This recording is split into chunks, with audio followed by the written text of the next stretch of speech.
సింహం రాజు ముసలివాడయ్యాడు. వృద్ధాపం కారణంగా అతను తన తరువాత ఎవరిని రాజును చెయ్యాలో ఆందోళనను చెందాడు. కాబట్టి అతను ఒకరోజు తన 5 కుమారులను తన వద్దకు పిలిచాడు. కుమారులారా, నేను చావక ముందు నేను మన రాజ్యాన్ని మిమ్మల్ని అప్పగించాలనుకుంటున్నాను.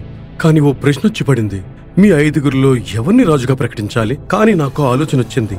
ఎవరు మీలో ఎక్కువ బుద్ధిమంతుడో వాడినే రాజుగా ప్రకటిస్తాను. అలానే నాన్నగారు.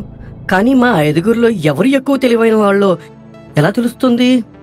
దీనికి నా దగ్గర ఓ ఐడియా ఉంది. మీ 5 రాజ్యమంతా తిరిగి రాజ్యంలో ఉన్న వాళ్ళని కలిసి రాజ్యంలో ఉన్న వాళ్ళ పరిస్థితిని తెలుసుకొని ఇంకా వారి అవసరాన్ని తీర్చే మార్గాన్ని చూపాలి. ఎవరైతే మంచి మార్గాన్ని చూపిస్తారో వాడే ఇక్కడికి రాజు కాబోతాడు. కానీ నేను దీన్ని తిరస్కరిస్తున్నాను. రాజు షరతు 4 కుమారులకు అంగీకరించిన 5వ కుమారుడు అంగీకరించలేదు. అవును, నేను తెలుసుకోవచ్చా? ఇవన్నీ నీకెందుకు నచ్చట్లేదు? నాన్నగారు, ఎందుకంటే నేను మీకు చిన్న కొడుకుని. నేను రాజుగా కాదు, నేను మీకు సేవ చేయాలనుకుంటున్నాను. అందరికంటే చిన్న కొడుకు మాటలు విని సంతోషించిన రాజు ఆ తర్వాత 4 కొడుకులను రాజ్యాన్ని సందర్శించమని ఆదేశిస్తాడు. 4 కొడుకులు గుర్రం మీద ఎక్కి స్వారీ చేస్తూ వెళ్తారు. 4 రాకుమారులు తమ గుర్రాలపై స్వారీ చేసి అడవి గుండా వెళ్తుండగా ఒక సన్యాసి బాబాను చూసి సూరజ్ సింగ్ చెప్తాడు ఇలా: ఆగండి, చూడండి, అక్కడ ఓ సాధువు తపస్సు చేస్తున్నాడు. ఆయన ఆశీస్సులు తీసుకొని యాత్ర మొదలు పెడదాం. హే గురువర్య, రాజా షేర్ సింగ్ యొక్క 4 కుమారుల ప్రణామములు స్వీకరించండి. ఆయుష్మాన్ భవ. అప్పుడు సూరజ్ సింగ్ సన్యాసి బాబాకు తండ్రి యొక్క షరతు గురించి చెబుతాడు. గురువుగారు, మా 4 ఎవరెక్కువ తెలివైన వాళ్ళైతే వాళ్లే రాజ్యానికి రాజు అవుతారు. అందుకే మమ్మల్ని దీవించండి. మేము 4 నాన్నగారు పెట్టి ఈ పరీక్షలో పాస్ కావాలి. ఇదెలా నేను చేయగలను?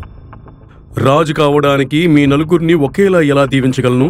కానీ ఓ మాట, నా దగ్గర ఒక ఉపాయం ఉంది. అప్పుడు సన్యాసి బాబా 4 రాకుమారులతో ఇలా చెబుతాడు: రాజు కావడానికి దీవెనలు కోరుకున్నట్లయితే మీరు నేను పెట్టే పరీక్షలో పాస్ కావాలి.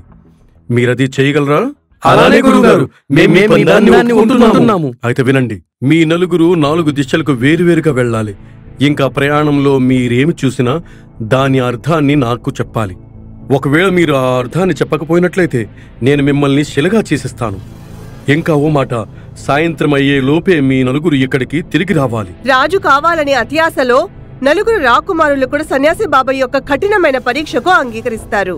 ఇంకా రాకుమారులందరూ తమ గుర్రాల మీద కూర్చొని వేరు వేరు దిశలలో బయలుదేరుతారు. రాకుమారుడు సూరజ్ సింగ్ గుర్రంపై స్వారీ చేస్తున్నప్పుడు అకస్మాత్తుగా ఒక వింత అడవికి చేరుకుంటాడు. అక్కడ చెట్టుపైన కూరగాయలు పండడం, కొన్ని మాంత్రిక కర్రలు ఆ కూరగాయలను కాపాడటం. యువరాజు దీనిని చూసి ఆశ్చర్యపోతాడు. అరే, ఇది ఎలాంటి అడవి? చెట్ల పైన కూరగాయలా? ఇంకా వాటిని కర్రలు రక్షిస్తున్నాయా? ఈ విషయం గురించి ఆలోచించి సూరజ్ సింగ్ ముందుకు సాగుతాడు. రాకుమారుడు తిరగడానికి చాలా సమయం పడుతుంది మరియు చూస్తుండగానే సాయంత్రం అవుతుంది. గురువుగారు సాయంత్రం కాకముందే తిరిగి రమ్మన్నారు. నేనిప్పుడు తిరిగి వెళ్లాల్సిందే. అలా ఆలోచిస్తూ యువరాజు వెనక్కి వెళ్లిపోతాడు. వెళ్తూ వెళ్తూ యువరాజు మళ్లీ అదే వింత ప్రదేశానికి చేరుకుంటాడు. ఎక్కడైతే చెట్టుపై కూరగాయలు పండినాయో అక్కడ కర్రలు వాటిని కాపాడుతున్నాయి. కానీ అదేంటి, ఆ సమయంలో అక్కడ వేరుగా ఉంది. అక్కడ ఆ కూరగాయలను కర్రలు కాపాడుతున్నాయి. ఇప్పుడు అవే కర్రలు కొడవలుగా కూరగాయలను కోస్తున్నాయి. అసలు ఇక్కడ ఏం జరుగుతుంది? ఏ కర్రలు ఆ కూరగాయల్ని రక్షించాయో అవే కర్రలు కొడవలుగా మారి వాటిని కోస్తున్నాయే. నాకేమీ అర్థం కావట్లేదే. అలా ఆలోచిస్తూ యువరాజు సన్యాసి బాబా వద్దకు చేరుకుంటాడు. రా రాజకుమారా, ఆ అడవిలో ఏం చూసావో చెప్పు. ఇంకా నువ్వు చూసిన దానికి అర్థమేంటో చెప్పు. గురువుగారు, నేను వెళ్తున్నప్పుడు చెట్లపైన కూరగాయల్ని చూశాను. ఇంకా వాటిని ఆ కర్రలే రక్షిస్తున్నాను. ఇంకా వస్తున్నప్పుడు చూస్తే ఏ కర్ర అయితే ఆ కూరగాయల్ని రక్షించాయో అవే కత్తిగా మారి వాటిని కోస్తుండడం చూశాను. అదే మరి, దీనికి అర్థమేంటే? ఇవన్నీ చూసి నీకు ఏమర్థమయ్యింది? నన్ను క్షమించండి గురుగారు, ఇవన్నీ చూసి నాకు ఏమీ అర్థం కాలేదు. ఒకవేళ నీకేమీ అర్థం కానట్లయితే నా షరత్ ప్రకారం నిన్ను శిలగా మార్చాల్సి వస్తుంది. ఇలా చెప్పి సన్యాసి బాబా ఒక రాతి శిలగా మారుస్తాడు. సన్యాసి బాబా సవాలును స్వీకరించిన తర్వాత 4 సోదరులు వేరు వేరు దిశలలో వెళ్లినప్పుడు రెండవ యువరాజు చంద్రసింగ్ దక్షిణ దిశలో వెళ్లాడు. యువరాజు చంద్రసింగ్ గ్రామం గుండా వెళ్తున్నప్పుడు అతను ఒక ఆవును మరియు వెంటనే జన్మించిన బిడ్డను చూస్తాడు. కానీ ఆశ్చర్యకరమైన విషయం ఏంటంటే దూడ తన తల్లికి పాలు ఇస్తోంది. ఇలా జరగడం చూసి చంద్రసింగ్ ఆశ్చర్యపోతాడు. అరే, ఇదేదో ఆశ్చర్యంగా ఉందే. తల్లికి పిల్ల పాలిస్తుందేంటి? ఇదెలా కావచ్చు అసలు? ఈ ఆశ్చర్యమైన దృశ్యాన్ని చూసిన యువరాజుకు ఏమీ అర్థం కాక దీని గురించి ఆలోచిస్తూ ముందుకు సాగిపోతాడు. కాని సూర్యాస్తమయం రాగానే సన్యాసి బాబా వద్దకు తిరిగి వస్తాడు. ప్రణామాలు గురువుగారు. ప్రణామం. నువ్వేం చూసావో నాకోసారి చెప్పు. ఇంకేం అర్థమైంది నీకు? బాబా, నేను చూసిన దృశ్యం చాలా ఆశ్చర్యంగా ఉంది. ఆవు పిల్ల తమ పిల్లకి పాలిస్తున్నాం. ఇది చూశాక నాకేమీ అర్థం కాలేదు. అయితే దానికి సమాధానం నీ దగ్గర లేదన్నమాట. అవును గురుగారు. ఎలాగైతే యువరాజు తెలియదునని చెప్పగానే బాబా తన అద్భుత శక్తితో రాతిశిలగా మారుస్తాడు. రాజు 3వ కుమారుడైన తారాసింగ్ కూడా అదే సమయంలో తూర్పు వైపుకు వెళ్లాడు. వెళ్తూ వెళ్తూ యువరాజు ఒక నది ఒడ్డుకు చేరుకుంటాడు. అక్కడ చాలా మంది మత్స్యకారులు చేపలు పట్టుతుండగా ఒక ముసలి మత్స్యకారుడు తన తలపై ఒక బుట్ట నిండా చేపలను మోస్తున్నాడు. కాని వెళ్తూ వెళ్తూ చేపలను ఒక్కొక్కటిగా నదిలోకి విసిరేస్తున్నాడు. అది చూసిన తారాసింగ్ ఆలోచిస్తాడు. అరే, చేపల వాళ్ల పని చేపలు పట్టడమే కానీ ఈ ముసలోడేంటి తన దగ్గరున్న చేపల్ని మళ్ళీ నీటిలో వేస్తున్నాడు? ఆయన అలా ఎందుకు చేస్తున్నాడు? మత్స్యకారుడు ఇలా ఎందుకు చేస్తున్నాడు అని ఆలోచిస్తూ తారాసింగ్ ముందుకు వెళ్తాడు. కాని సూర్యాస్తమయం రాగానే అతను కూడా సన్యాసి బాబా వద్దకు తిరిగి చేరుకుంటాడు. రాజకుమారా, నువ్వేం చూసావో నాతో చెప్పు. ఇంకా నువ్వు చూసిన దానికి ఈ అర్థమేంటో చెప్పు. నేనేం చూశానంటే, ఒక ముసలివాడు తన దగ్గరున్న చేపల్ని నీటిలో వేస్తున్నాడు. కానీ వాళ్ల పని చేపల్ని పట్టడమే కదా. నాకేమీ అర్థం కాలేదు బాబా. అంటే దీని అర్థం నీ దగ్గర సమాధానం లేదన్నమాట కదా? అవును గురుగారు. తారాసింగ్ వద్ద కూడా సమాధానం లేకపోవడంతో బాబా కూడా తన అద్భుత శక్తితో రాతిశిలగా మారుస్తాడు. రాజా 4వ కుమారుడు బాదల్ సింగ్ కూడా ఇతర సోదరుల మాదిరిగా గుర్రంపై ప్రయాణించి పడమటి దిశలో వెళ్తాడు. అప్పుడు ఒక వ్యక్తి నీటితో నిండిన కొలను నుండి నీటిని తీసి మిగిలిన 2 ఖాళీ కొలలను నీటితో నింపడం చూస్తాడు. కానీ ఆశ్చర్యకరమైన విషయం ఏంటంటే ఆ వ్యక్తి 2 కొలనులను నీటితో నింపడమే కాకుండా మొదటి కొలను నుండి ఒక చుక్క నీరు కూడా తగ్గడం లేదు. ఇది చూసిన బాదల్ సింగ్ ఆశ్చర్యపోతాడు. అసలు ఇది ఎలాంటి చమత్కారం? 2 గోతులు కూడా నీళ్లతో నిండిపోయాయి, కానీ మొదటి కుండ నుంచి నీళ్లు ఏమాత్రం కూడా తగ్గట్లేదే. అసలు ఇది ఎలా సంభవం? ఈ సంఘటనకు అర్థం రాకుమారుడికి అర్థం కాలేదు. ఆ తర్వాత సూర్యాస్తమయానికి ముందే సన్యాసి బాబా వద్దకు చేరుకుంటాడు. రా రాజకుమారా, చెప్పు. నువ్వేం చూసావు అక్కడ? నువ్వు చూసిన దానికి అర్థమేంటో ఒకసారి చెప్పు. బాబా, ఒక గోతులోంచి నీళ్లు తీసి 2 గోతులు నింపారు, కానీ ఆ మొదటి గోతులోంచి ఒక చుక్క నీళ్లు కూడా తగ్గలేదు. ఇది ఎలా కావచ్చు అసలు? అంటే నువ్వు చూసిన దానికి నీ దగ్గర సమాధానం లేదన్నమాట. అవును బాబా. బాదల్ సింగ్ వద్ద కూడా సమాధానం లేకపోవడంతో బాబా అతనిని కూడా తన అద్భుత శక్తితో రాతిశిలగా మారుస్తాడు. మరోవైపు రాత్రి గడిచిన 4 రాకుమారులు తిరిగి రాకపోవడంతో రాజు చాలా కంగారు పడి మరుసటి రోజు తన చిన్న కొడుకుని పిలిచి చెబుతాడు. కుమారకర్ణ, నీ 4 అన్నదమ్ములు రాజ్యం చూపుకి వెళ్లారు, కానీ ఇంతవరకు తిరిగి రాలేదు. నాకు చాలా భయమేస్తుంది. మీరేమి చింతించకండి నాన్నగారు. నేను వెతకడానికి వెళ్తున్నాను. నేను మీకు మాటిస్తున్నాను, నేను వాళ్ళని తీసుకునే తిరిగి వస్తాను. రాకుమారుడు కర్ణుడు గుర్రంపై ప్రయాణించి తన సోదరులను వెతుక్కుంటూ బయలుదేరుతాడు. చాలా గంటలు వెతికిన తర్వాత అతను చివరికి సన్యాసి బాబా వద్దకు చేరుకుంటాడు. అరే, ఈ రాతి శిల్పాలు అచ్చు మా అన్నదమ్ముల్లాగే ఉన్నాయే. గురువు గారికి నా నమస్కారములు. బాబా, ఈ రాతి శిల్పాలు అచ్చు మా అన్నదమ్ముల్లాగానే ఉన్నాయి. నేను వీటి గురించి తెలుసుకోవచ్చా బాబా? అవును కుమారా, మీ 4 అన్నల్ని నేనే శిలలుగా మార్చేశాను. అప్పుడు సన్యాసి బాబా కర్ణుడికి అన్ని చెబుతాడు. గురువుగారు, నా యందు దయ చూపి మా అన్నల్ని మామూలుగా చేసేయండి. దానికి బదులుగా మీరు ఏం చెప్తే అది నేను చేస్తాను. సరే, అయితే ఏ సమాధానాలు మీ అన్నలు ఇవ్వలేకపోయారో ఆ సమాధానాలు నువ్విచ్చినట్లయితే నేను నీ 4 అన్నల్ని మళ్లీ మామూలుగా చేసిస్తాను. కానీ ఒకవేళ నువ్వు కూడా ఒక సమాధానం తప్పు చెప్పినా నేను నిన్ను కూడా శిలగా మార్చిస్తాను. నీకిదంతా ఇష్టమేనా? నేను దీన్ని ఒప్పుకుంటున్నాను బాబా. సరే, అయితే విను. నీ మొదటి అన్న చూసినది అడవి చెట్లపై కూరగాయలు పడడం, ఇంకా వాటిని కర్రలే రక్షించడం. తర్వాత ఆ కర్రలే కొడవలుగా మారి ఆ కూరలన్నింటినీ కోసేస్తాయి. దీనికి అర్థమేంటో చెప్పు రాజకుమారా. బాబా, మన ధనం మనకు సంబంధించిన వాళ్ళ దగ్గర ఉంచినట్లయితే మన ధనం క్షేమంగా ఉందనుకుంటాము. కానీ ఆ ధనం పుచ్చుకున్న వాళ్ల మనసులో ఆశ పుట్టినట్లయితే ఆ మనిషే మన ధనాన్ని దోచుకుపోతాడు. అంటే ఆ దృశ్యం ఏం చెప్తుందంటే ఆశ అనేది చాలా భయంకరమైనది. రాజకుమారుని సమాధానం విని సన్యాసి బాబా సంతోషిస్తాడు. తథాస్తు. సన్యాసి బాబా తథాస్తు అనగానే యువరాజు సూరత్ సింగ్ పూర్తిగా కోలుకుంటాడు. సన్యాసి బాబా మరో యువరాజు కథ చెబుతాడు. నీ రెండో అన్న ఊరు నుంచి వెళ్తుండగా ఏం చూశాడంటే అప్పుడే పుట్టిన ఒక ఆవు పిల్ల పాలు తల్లి త్రాగడం చూశాడు. అయితే దీని అర్థం ఏంటో చెప్పు. ఒక తల్లి తన పిల్ల పాలు త్రాగడం అంటే అది ఏం చెప్తుందంటే సంతానం అనేది ముసలితనానికి సహాయంగా ఉంటుంది. అంటే పిల్లతనంలో మంచి సంస్కారాన్ని ఇచ్చినట్లయితే అదే మనకు ముసలితనంలో సహాయపడుతుంది. రాకుమారుడి సమాధానం విని సన్యాసి బాబా ఆనందంగా అంటాడు, తథాస్తు. బాబా సంతోషించిన వెంటనే యువరాజు చంద్రసేన్ తిరిగి కోలుకుంటాడు. అప్పుడు సన్యాసి బాబా యువరాజు కర్ణుడికి మూడవ యువరాజు కథను వివరిస్తాడు. నీ మూడో అన్న నది ఒడ్డున జాలారి వాళ్ళని చేపలు పడుతుండగా చూశాడు. కాని ఓ ముసలి జాలారివాడు తన దగ్గరున్న చేపల్ని నదిలో వేస్తుండగా వాడు చూస్తాడు. ఈ దృశ్యానికి అర్థమేంటో నువ్వే చెప్పు రాజకుమారా. సన్యాసి నుండి మూడవ కథ గురించి విన్న యువరాజు కర్ణుడు తెలివిగా సమాధానమిస్తాడు. బాబా, ఆ ముసలోడు తన దగ్గరున్న చేపల్ని మళ్లీ నీటిలో వేసి ఏం చెప్పాలనుకుంటున్నాడంటే రాబోయే తరంలో కాబోయే వాటిని మనమే చూసుకోవాలని. జాలారులంతా చేపలు ఎలా పడతారో అలానే వేటగాళ్లు కూడా చెట్టులన్నింటినీ కొట్టినట్లయితే లోకమంతా నాశనమైపోతుంది. అందుకే ఆయన నీళ్లలో చేపల్ని వేసి ఏం చెప్పబోయాడంటే మనం చెట్లని కొట్టడమే కాదు, చెట్లు నాటడం కూడా నేర్చుకోవాలి. ఎందుకంటే రాబోయే తరం క్షేమంగా ఉండాలని.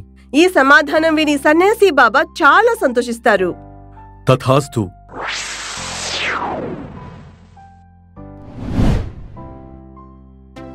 అప్పుడు సన్యాసి బాబా నాలుగవ రాకుమారుడి కథ చెబుతాడు. నీ నాలుగో అన్న ఏం చూశాడంటే ఒక వ్యక్తి ఒక నిండి ఉన్న గోతిలోంచి ఖాళీ ఉన్న గోతుల్ని నింపుతాడు. అయినా సరే మొదట నిండి ఉన్న గోతిలోంచి నీళ్లు ఏమాత్రము కూడా తగ్గవు. ఇప్పుడు చెప్పు దీనికి అర్థమేంటో. బాబా, ఈ దృశ్యం మనల్ని ఏం చెబుతుందంటే జ్ఞానం అనేది సాగరం లాంటిది. జ్ఞానాన్ని పంచడం వల్ల పెరుగుతుందే గాని తగ్గదు. భలే రాజకుమారా, భలే. నేను చాలా ఆనందిస్తున్నాను. 5 అన్నదమ్ముల్లో నువ్వే తెలివైన వాడివి.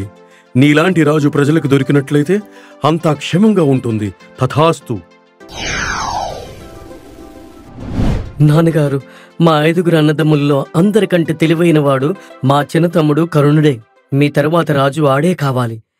మా అన్నదమ్ములందరి మతం ఏంటంటే కర్ణుడే ఇక్కడికి రాజు కావాలి. అప్పుడు 4 రాకుమారులు తమ సన్యాసి బాబా కథను రాజుకు వివరించారు. రాజు తన చిన్న కుమారుని తెలివితేటల గురించి విని చాలా సంతోషించి అతనిని తన రాజ్యానికి తదుపరి రాజుగా ప్రకటించాడు. బల్లు కోతి బాగా అత్యాసకరమైన కోతి. డబ్బులు కోసం ఏమైనా చేస్తాడు. అడవిలోని ధనవంతులైన జంతువులను చూసి బాగా కుళ్ళుకుంటాడు. అన్నా, ఆ చిరుత చాలా ధనవంతురాలు. అందరూ దాన్ని అడవికి అంబానీ అని అంటారు. అరే, ఏం మాట్లాడుతున్నావు? మెడలో డూప్లికేట్ చైన్లు వేసుకోగానే అందరూ అంబానీ అయిపోరు. నీకు సరిగ్గా తెలియదనుకుంటాను. అది అడవికి మొదటిసారి వచ్చేటప్పుడు అడుక్కునే దానిలా ఉండేది. అవునా? అన్నా, నువ్వు చాలా తెలివైన కోతివి. అందరి స్టోరీ కూడా నీకు తెలుసు. నువ్వు గ్రేట్ అన్నా. బల్లు ఎప్పుడు చూసినా ధనవంతుడు కావాలని కలలు కంటూనే ఉండేవాడు. ఒక రోజు తను అడవిలో వెళ్తుండగా అప్పుడు దారిలో తనకు ఒక చిన్న అద్దం దొరుకుతుంది. అరేవా, ఎంత అందమైన అద్దం! ఇక నేను ఈ అద్దంలో రోజు నా మొహాన్ని చూసుకుంటాను. అలా చెప్పి బల్లు తన మొహంని అద్దంలో చూసుకుంటాడు. ఎంత అందంగా కనిపిస్తున్నాను నేను! ఒక్కటే మైనస్ పాయింట్ నాలో. మెడలో వేసుకున్న ఈ డూప్లికేట్ చైన్ మాత్రమే. నా తలరాత ఎప్పుడు మారుతుంది అసలు? ఎప్పుడు నా మెడలో రియల్ గోల్డ్ చైన్ వస్తుంది? సరిగ్గా అప్పుడే అద్దంలో నుండి సైతానుడు ప్రత్యక్షమవుతాడు.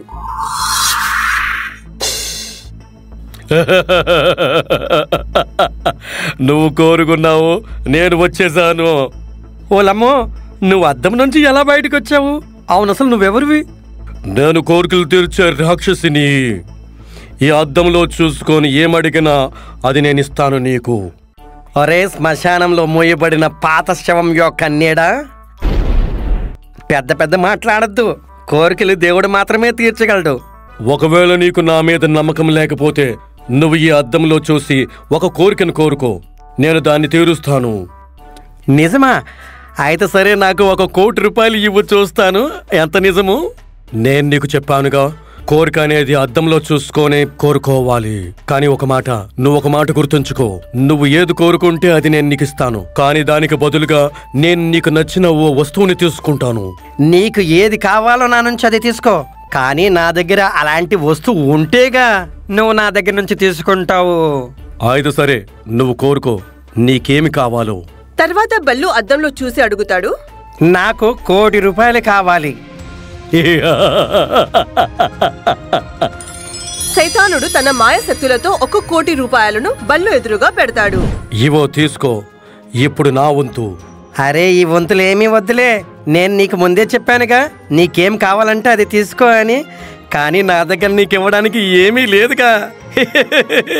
అరే అతి ఆశకోతి, నేను నాకు కావాల్సింది తీసుకున్నాను కూడా. 1 కోటి రూపాయలకు బదులుగా నేను ఒక వస్తువు తీసుకున్నాను. అవునా? అయితే తొందరగా చెప్పు, అది అలాంటి వస్తువు నువ్వు 1 కోటి రూపాయలకి బదులుగా తీసుకున్నావు. అరే, నాకు కూడా తెలియాలిగా. నిజంగా నా దగ్గర 1 కోటి రూపాయలకి సరిపోయినా ఆ వస్తువు ఏముందో. ఆ వస్తువు మీ అమ్మ. అది విన్న బల్లుకి మతిపోతుంది. ఇంకా ఆనందంగా తన ఇంటికి చేరుకుంటాడు. ఇంకా వాళ్ళ అమ్మ చనిపోయిన సంగతి తెలుస్తుంది. దేవుడా, రాక్షసి, ఇదేం చేసావు నువ్వు? బల్లు ఏడుస్తుండగా అప్పుడు అతడికి శైతానుడు చెప్పిన మాట గుర్తొస్తుంది. అవును, రాక్షసి ముందే చెప్పాడుగా, ఈ అద్దంలో చూసి ఏం కోరుకున్నా ఆ కోరిక పూర్తవుతుందని. అవును, అలా అయితే నేను మా అమ్మ ప్రాణాన్ని కూడా కోరుకుంటే ఈ అద్దంలో చూసి. బల్లు ఏమీ ఆలోచించకుండా అద్దంలో చూసి అతను కోరుకుంటాడు. అరే దరిద్రపు అద్దమా, తొందరగా మా అమ్మ ప్రాణాలతో ఉన్నట్లు చెయ్యు. మీ కోరిక తప్పగా తీరుస్తాను.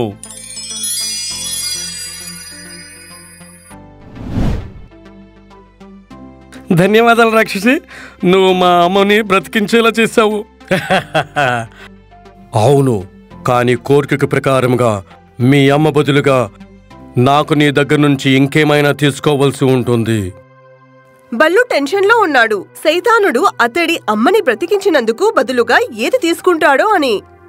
అప్పుడే సైతానుడు అంటాడు, అతి ఆశకోతి, ఇప్పుడు నువ్వు పూర్తిగా చక్రవ్యూలో చిక్కుకున్నావు. ఇప్పుడు నేను నీ అమ్మ ప్రాణాలకు బదులుగా నేను మీ నాన్న ప్రాణాలు తీసేస్తాను. ఇంకా మరి కొన్ని క్షణాల్లోనే బల్లు నాన్నగారు చనిపోతారు. ఇది చూసి బల్లు ఆలోచిస్తాడు, ఇప్పుడు నాన్న ప్రాణాలని తిరిగి అడిగితే మళ్ళీ ఇంకెవరి ప్రాణాలు తీసేస్తాడో. కానీ నాన్నని బ్రతికించుకోవాలిగా. సరేలే, ఏమవుతుందో చూద్దాం. అరే అద్దమా, నాకు మా నాన్న ప్రాణాలు తిరిగివ్వు. మీరు కోరుకున్నదే ఇస్తాను. ఇంకొద్దిగా సేపట్లోనే బల్లు నాన్నగారు కూడా బ్రతుకుతారు. కానీ ఆశ్చర్యకరమైన విషయం ఏంటంటే బల్లు నాన్నగారు బ్రతికిన తర్వాత కూడా బల్లు ఇంట్లో ఎవరూ చనిపోరు. అరేవా, చాలా మంచిది, నువ్వు నాపై దయ చూపించావు రాక్షసి. మా నాన్నకి బ్రతికించిన తర్వాత నువ్వు నా కుటుంబం నుంచి ఎవరి ప్రాణాలు కూడా తీసుకోలేదు. కోరికల ప్రకారంగా నేను నీ దగ్గర ఏదైనా తీసుకోవాల్సిందే. కానీ ఈసారి నేను నీ కుటుంబం నుంచి ఎవరి ప్రాణాలని తీయను. నేను నీ ఫ్రెండ్ గున్ను గాడిద ప్రాణాలు తీసేశాను. ఈసారి సైతానుడు గాడిద ప్రాణాలను తీసుకున్నాడు. ఇది విన్న బల్లు తనలో తానే ఆనందపడతాడు. గున్ను గాడితే చనిపోయాడా? అయితే ఏం పర్లేదు, మిత్రుడేగా, సోదరుడైతే కాదు కదా. ఇప్పుడు చూడు, నేను అద్దంలో ఏం కోరుకుంటాను. నా కోరిక వింటే ఈ అద్దం కూడా ఆశ్చర్యపోతుంది. బల్లు కోతి చాలా అత్యాశ కలిగిన వాడు. పెద్దలు అన్నట్టుగా అత్యాశ మంచిది కాదని, అయినా బల్లు కోతి ఇవేమి పట్టించుకునేవాడు కాదు. అతనికి కావాల్సిందల్లా ఎలా ధనవంతుడు, పవర్ఫుల్ గా అవ్వాలని. ఈసారి అద్దంలో ఎలాంటి చిన్న కోరిక కోరుకోను, చాలా పెద్ద కోరిక కోరుకుంటాను. ఇంకా అడవిలో ఉన్నట్లయితే అన్నిటికన్నా పెద్ద కోరిక అడవికి రాజు అవ్వడమే. అయితే రాజు అవ్వాలంటే సింహాన్ని చంపాలి. మరి తర్వాత బల్లు అద్దంలో చూసి అతడు కోరుకుంటాడు, అరే అద్దమా, ఇప్పుడు తొందరగా నా కోరికను తీర్చు. నేను అడవికి రాజు కావాలి, ఇదే నా కోరిక. అయితే నువ్వు ఈ అడవి రాజు షేర్ ఖాన్కి చంపి నన్ను రాజుని చెయ్యు.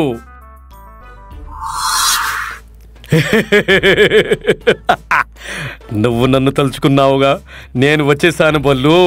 ఓడియమ్మా, బల్లు అని పిలుస్తున్నావే. మొదట్లో నువ్వు రాగానే చాలా గౌరవంగా పిలిచేవాడివి, ఇప్పుడు డైరెక్ట్ బల్లు అంటున్నావే నన్ను. అబ్బే రాక్షసి నాయలా, నువ్వు నా కోరికలను తీరుస్తున్నావు కనుక నేను నీ తప్పుల్ని క్షమిస్తున్నాను. సరేలే సరేలే, ఇప్పుడు తొందరగా నా కోరికలను తీర్చు. మరి ఇప్పుడు ఆ షేర్ఖాన్ని వెంటనే చంపి నన్ను ఈ అడవికి రాజు చెయ్యు. మరి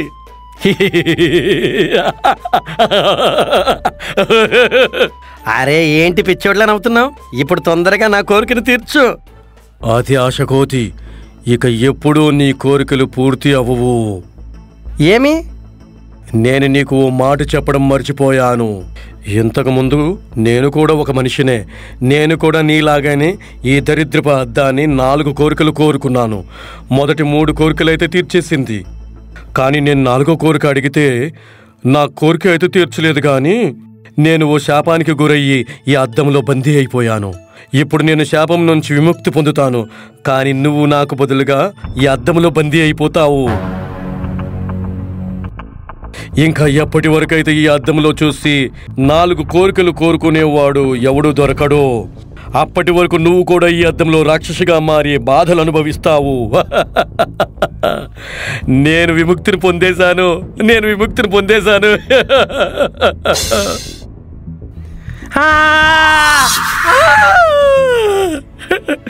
ఇప్పుడు నేను ఈ అద్దం నుంచి విముక్తిని పొందాలంటే నేను 4 కోరికలు కోరుకున్న అతి ఆశగల కోతిని వెతకాల్సిందే.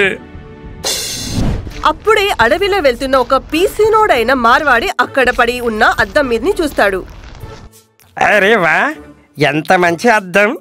ఓసారి చూస్తే బాగుంటుంది. అద్దంలో ఎలా కనిపిస్తున్నాను? తర్వాత పీసినోడు మార్వాడి అద్దంలో చూసి అదే తప్పు చేస్తాడు, ఏదైతే బల్లు కోతి చేశాడో. ఎంత అందంగా ఉన్నాను కదా, కానీ తోడుగా ఒక అందమైన అమ్మాయి ఉన్నట్లయితే ఎంత బాగుంటుందో.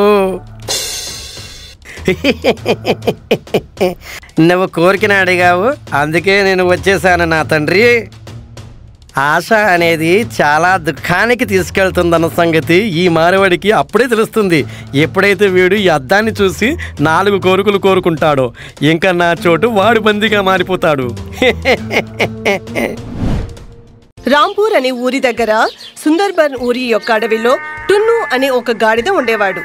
అదే అడవిలో బల్లు అనే ఒక మేధావి అయిన ఎలుగుబంటి కూడా ఉండేవాడు. అడవిలోని అన్ని జంతువులు ఎప్పుడు ఎలుగుబంటి నుండి జ్ఞానాన్ని తీసుకునేవారు.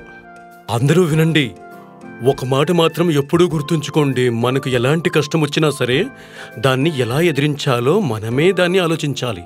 అవును బల్లు అన్న, అవునవును, మాకు కూడా చెప్పు. ఏదైనా కష్టం వస్తే దాని నుంచి ఎలా తప్పుకోవాలో.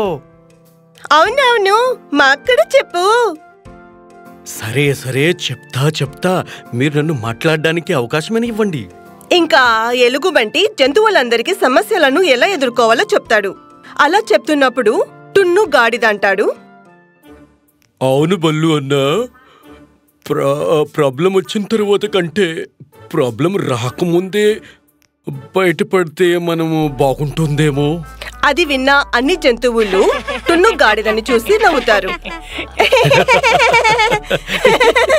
అరే టున్ను గాడిదే, నువ్వు చాలా వెరీ గాడిదేవి. మరి నువ్వు ఎలా మాట్లాడుతున్నావు అసలు? ప్రాబ్లం వస్తే ప్రాబ్లంను బట్టి బయటపడొచ్చు, కానీ ప్రాబ్లం లేనప్పుడు ఎలా బయటపడగలము? అది ఏంటి ప్రాబ్లం అని ఎలా తెలుస్తుంది? ఇది వింతగా ఉంది. సరే టున్ను గాడిదని ఎగతాళి చెయ్యొద్దు. ఇంకా మీరంతా మీ ఇంటికి వెళ్ళొచ్చు. జంతువులందరూ వాళ్ళ ఇళ్లకు వెళ్లిపోతారు. అక్కడ టున్ను గాడిదకు ఆ జంతువులన్న మాటలు బాధగా అనిపిస్తాయి. మరియు టున్ను గాడిద తనలో తనే అనుకుంటాడు, ఏంటి నేను నిజంగానే గాడిదనా? నాకు నిజంగా బుర్రలేదా? ఇదేలా? నాకు తెలుసు, నేను ఏ పనైనా ఈజీగా చేయగలను. అలా అనుకుని టున్ను గాడిద తన ఇంటికి వెళ్లిపోతాడు. ఉదయం అవ్వగానే తను ఎలుగుబంటి దగ్గరికి వెళ్లి ఇంకా ఇలా అంటాడు, బల్లు అన్నా, నువ్వు నిజంగా చెప్పు, నేను గాడిదలానే మాట్లాడుతుంటానా? ఓహో లేదు టున్ను బ్రో, అలా ఏమీ కాదు. అదేంటంటే నువ్వు ఏం మాట్లాడుతున్నావో దాన్ని తెలుసుకొని మాట్లాడాలి అంతే. ఎలుగుబంటి అలా అనగానే టున్ను గాడిద ఉన్నట్టుండి మూర్ఖుడిలా నటించడం మొదలు పెడతాడు. అది చూసి అన్ని జంతువులు అంటాయి, అరే పిచ్చోడా, నువ్వేమీ చెయ్యలేవు, ఎందుకంటే నువ్వు గాడిదివే. ఒకసారి నన్ను చూడు, నేనెంత స్పీడ్గా పరిగెడతాను.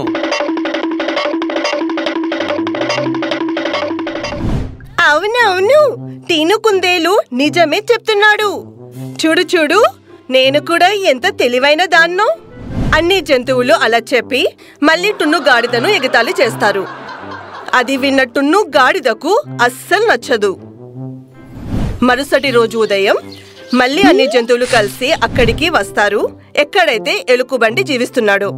ఓచారా అంతా? అయితే మీరు మీ టాలెంట్ చూపించండి. మీకు ఎలాంటి టాలెంట్ ఉందో చెప్పండి. అయితే సరే, నేను మీకు నా టాలెంట్ చూపిస్తాను. ఇంకా నేను కూడా నా కళను చూపిస్తాను. అలా చెప్పి అన్ని జంతువులు బల్లు ఎలుగుబంటికి వాళ్ళ కళలను చూపిస్తారు. అక్కడ టున్ను గాడిదకు కూడా ఎలుగుబంటి చెప్తాడు, టన్ను బాబు, నువ్వు కూడా నీ టాలెంట్ చూపించు, నీకేమొస్తుందో. బల్లు అన్నయ్య అలా అనగానే టున్ను గాడిద ఒక ఘోరమైన స్వరంతో పాట పాడడం మొదలు పెడతాడు. ఇంకా టున్ను గాడిద పేరు వినగానే జంతువులన్నీ ఇక్కడికి అక్కడికి పరిగెత్తాయి. ఎందుకంటే టున్ను గాడిద చాలా ఘోరమైన స్వరంతో పాట పాడుతాడు. టున్ను గాడిద పాడడం అవ్వగానే తన కళ్ళు తెరుస్తాడు. తన చుట్టుపక్కల చూసి ఇలా అంటాడు, ఇదేంటి, నా పాట విని వీళ్ళంతా పారిపోయారా ఏంటి?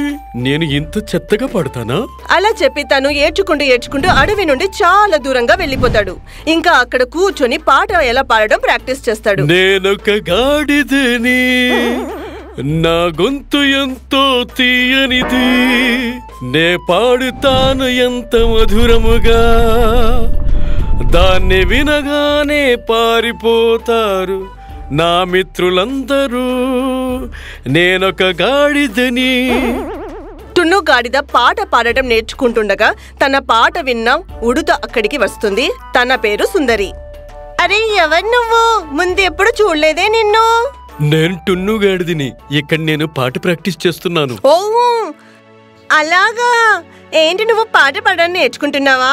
అవును, ఎందుకంటే నా ఫ్రెండ్స్ అంతా నా పాట విని పారిపోతుంటారు. మరి నాకు ఇది ఒక్కటే తెలుసు, అంటే పాట పాడడమే. నాకు పాట పాడడం అంటే చాలా ఇష్టం. వాళ్ళంతా నాకు చాలా ఎగతాళి చేస్తుంటారు. ఏం పర్వాలేదు, నాకు ఇష్టమైన పని పాడటం. నాకు పాటలంటే చాలా ఇష్టం. నీకు ఎటువంటి పాట పాడటమో నేర్పిస్తానంటే అది విన్నాను నీ మిత్రులందరూ నీ ముందర కూర్చొని వింటారు. నువ్వు రోజు ఇక్కడికి రా, నేను నీకు పాట పాడడం నేర్పిస్తాను. సుందరి ఉడత చెప్పింది విని టున్ను గాడిద చాలా సంతోషిస్తాడు. ఇంకా ప్రతిరోజు అక్కడికి వచ్చి సుందరి ఉడతతో కలిసి కూర్చొని పాట పాడడం నేర్చుకుంటాడు.